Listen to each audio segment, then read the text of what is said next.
Hello everyone आमी प्रियंका आमारी चैनेले तोमादेर सबाइके स्वागत। केमन आछो सबाई?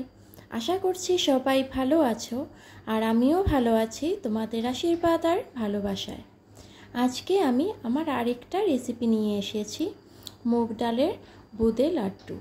तो देखे नाओ कि करे एई मुग डालेर लाड्डूटा आमी बानिয়েছি। प्रथमे मुग डालगुलोके भिजिए रेखेছিলাম, তারপর মুগ ডালগুলোকে ভালো করে ধুয়ে গ্রাইন্ড করে নিয়েছি। গ্রাইন্ড করার পর মুগ ডালগুলোর একটা ব্যাটার তৈরি করে নিয়েছি। ওই ব্যাটারগুলো তারপর একটা একটা করে এখন যে কোনো আকারে ভেজে নিতে হবে।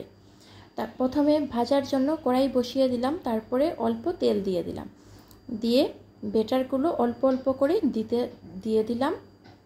আর যে কোনো শেপের হলে হবে। এখানে আমি মালপোয়ার আকারের বানিয়েছি, বানিয়ে নামিয়ে নিয়েছি। তারপর অল্প ঠান্ডা হওয়ার জন্য রেখে দেব। ঠান্ডা হয়ে এলে এখানে মালপোয়াগুলো একটা একটা করে সব টুকরো টুকরো করে গ্রাইন্ডারে দিয়ে দেব। আর সাথে এলাচ দিয়েছি যাতে গন্ধটা পুরো সুন্দর আসে আর খেতেও অনেক ভালো লাগে। এলাচ দিয়ে ভালো করে গ্রাইন্ড করে নিয়েছি আর মিহিদানার মতো করে নিয়েছি। খেয়াল রাখতে হবে গ্রাইন্ড যে করবে মিহিদানার মতো গ্রাইন্ডটা করতে লাগবে, তাহলে খেতে মুখের মধ্যে লাগবে আর ভালো লাগবে। তারপর এরকম করে সবগুলো মালপোয়া আমি মিহিদানার মতো করে নিয়েছি। তারপর এখানে ওই কড়াইয়ের মধ্যেই, যে কড়াইয়ে আগে মালপোয়াগুলো বানিয়ে নিয়েছিলাম, ওই কড়াইয়ের মধ্যেই অল্প চিনি দিয়ে আর জল দিয়ে এখানে একটা চিনির সিরাপ বানিয়ে নিয়েছি।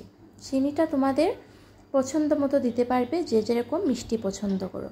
তারপর অল্প ঘন হয়ে এলে মিহিদানাগুলো যে বানিয়ে রেখেছিলাম ওই মিহিদানাগুলো দিয়ে অল্প নাড়াচাড়া করে তারপর 1 চামচের মতো ঘি দিয়ে নামিয়ে নেব। আর ঠান্ডা হয়ে এলে এখানে অল্প অল্প করে নিয়ে বলের মতো বানিয়ে নেব। এইভাবে করলেই রেডি হয়ে গেল মুগ ডালের বুন্দি লাড্ডু। এইভাবে তোমরা বানিয়ে খেয়ে দেখবে, অনেক বেশি সুস্বাদু হয়। বন্ধুরা, তোমাদের যদি আমার এই রেসিপিটা ভালো লেগে থাকে তাহলে লাইক, শেয়ার এন্ড সাবস্ক্রাইব অবশ্যই করো। আর আমার পাশে থেকে আমাকে এগিয়ে যেতেও সাহায্য করো। বন্ধুরা, তোমরা যারা আমার এই চ্যানেলে ভিজিট করেছো বা পরবর্তীতে ভিজিট করবে, তোমাদের সবাইকে অসংখ্য ধন্যবাদ। আর এই লাড্ডুটা অনেক দিন পর্যন্ত স্টোর করাও যায় আর খেতেও অনেক সুস্বাদু হয়।